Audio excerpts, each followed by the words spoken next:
आज हम इस वीडियो में इस टॉपिक पर बात करेंगे कि हम लोगों के जीवन का मुख्य आधार क्या है, मतलब जीने का मुख्य साधन क्या है जिससे कि हम अपनी ज़िंदगी जी सकते हैं। तो इसमें बहुत से लोगों का अलग अलग अपना अपना विचार है कि पैसा होना ज़रूरी है, भोजन होना ज़रूरी है, जीवन का मुख्य आधार कपड़ा है, मकान है, शिक्षा है, सबका अपना अपना विचार है। लेकिन मेरा मानना यह है कि ज़िंदगी जीने का मुख्य आधार, जैसे कि अपने जीवन का मुख्य आधार हवा है, जिससे कि हवा के बिना हम लोग एक क्षण भी नहीं टिक सकते हैं। इस धरती पर एक क्षण के लिए भी खड़े नहीं रह सकते हैं हवा के बिना। लेकिन विडंबना ये है कि आज हमारी सरकार को इस ओर ध्यान नहीं जा रहा है। आज हाल ही फिलहाल में करीब 10 या 12 दिन पहले की घटना है, न्यूज़ है कि फ्रांस में आग लगी और यूरोप, वो आग इतनी ज़्यादा भयानक आग थी, वो इतनी ज़्यादा भयानक आग थी कि वो यूरोप और ब्रिटेन तक आग फैल गई। ये सिर्फ हमारे देश में अगर आग नहीं, जंगलों में आग नहीं लग रही है, इसका मतलब ये नहीं है कि विदेश में आग लगा है तो हमें क्या दिक्कत है। और मैं आपको बता दूं, इससे पहले हमारे देश के जंगलों में भी आग लगी थी, राजस्थान के जंगलों में आग लगी थी। तो इससे क्या होगा कि हम लोगों के जीवन का मुख्य आधार, हम लोग जिंदा हैं हवा से ही हम लोग जिंदा हैं। और हवा कहाँ से आती है? जंगलों में पाए जाने वाले पेड़ पौधों से ही हवा आती है। तो जो विदेशों में जो जंगलों में जो आग लग रहे हैं, तो उसका परिणाम पूरी सृष्टि पर होता है। मैं आप लोगों को बता दूं कि हमारे देश में जो कानून है एक क्षण के लिए भी बदल जाता है। मतलब कोई नया नियम लागू हो रहा है, हर क्षण प्रतिदिन नया नियम लागू हो रहा है, नियमों में बदलाव किया जा रहा है। लेकिन ऐसा नियम क्यों नहीं बनाया जा रहा है, ऐसा कोई व्यवस्था क्यों नहीं किया जा रहा है जिससे कि हमारी जंगलों की रक्षा हो सके? क्यों नहीं किया जा रहा है ऐसा क्यों नहीं किया जा रहा है? हमारी सरकार से ये मांग है। और आप लोग जानते ही हैं कि जैसे ही चुनाव का जब सिलसिला जब शुरू होता है तो उसके लिए करीब साल भर, 1.5 साल पहले से ही तैयारियां करना स्टार्ट कर दिया जाता है। पूरी भरपूर पैसा खर्च करके, या मतलब किसी भी प्रकार से चुनाव के लिए व्यवस्था साल भर पहले से ही किया जाता है।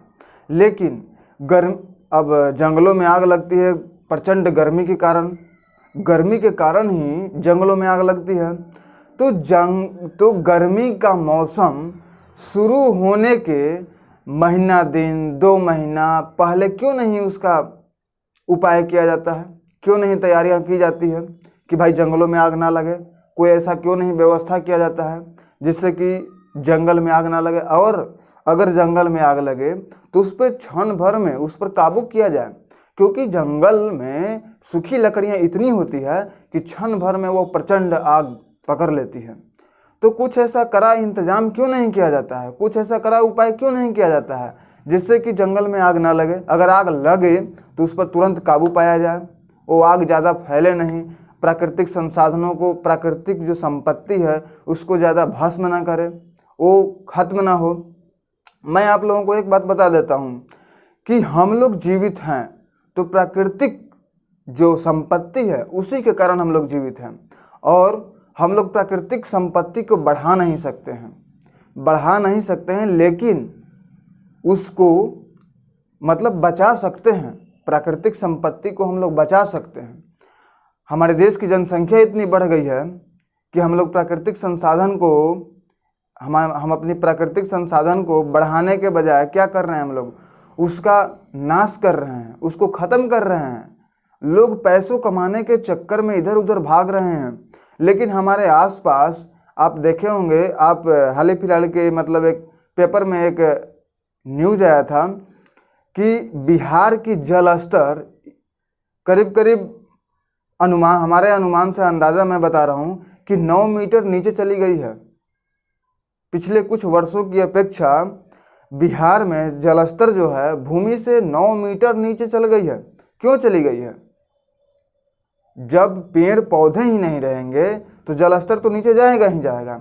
जब पेड़ पौधे रहेंगे तो उनकी जड़ों से, उनकी जो जड़ है उनकी जड़ों से वो जड़, जो पेड़ पौधे के जो जड़ होते हैं, वो जल स्तर को ऊपर रखते हैं, मतलब खींच कर रखते हैं। लेकिन यहाँ पर पेड़ पौधे को ही खत्म कर दिया जा रहा है। किसी के रोड बनाने के बहाने से जंगलों में आग लग जा रही है, इसका कोई इंतजाम नहीं किया जा रहा है। इस कारण की वजह से मतलब पेड़ पौधे खत्म कर दिए जा रहे हैं। तो इससे क्या होगा, इससे आगे चलकर इससे क्या होगा, कितनी हानि हो सकती है। समग्र मानव जाति का नाश हो जाएगा, सर्वनाश हो जाएगा। मैं आप लोगों को एक बात और बता देता हूँ कि हम बचपन में मतलब बुजुर्ग लोगों से ये बात सुनी है कि एक वृक्ष 100 पुत्र के समान है।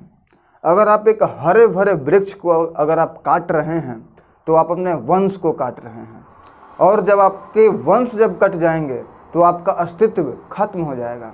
ये बात आप भली भांति जानते हैं। तो बनाया गया हमारा वीडियो आपको अच्छा लगा या ख़राब लगा, कमेंट जरूर कीजिएगा। और हमारे वीडियो से अगर आपको कुछ सीखने को मिलता है तो हमारे इस चैनल को सब्सक्राइब कर लीजिए और बेल आइकन को ज़रूर प्रेस कीजिएगा, क्योंकि यह जो मेरा चैनल है वह पूरी तरह से जन कल्याण को समर्पित है। और मैं इस प्रकार का वीडियो बनाता हूं जिससे कि समग्र सृष्टि का लाभ हो सके, उससे फायदा हो सके। तो भाई लोग, हमारी वीडियो को इतना शेयर कीजिए कि हमारी जो ये मांग है वो सरकार तक पहुंच सके, तभी हम लोगों को लाभ हो सकता है। तो फिर मिलते हैं एक नए वीडियो में, एक नए जन कल्याणकारी और एक राष्ट्रवाद से प्रेरित नए विचारों के साथ।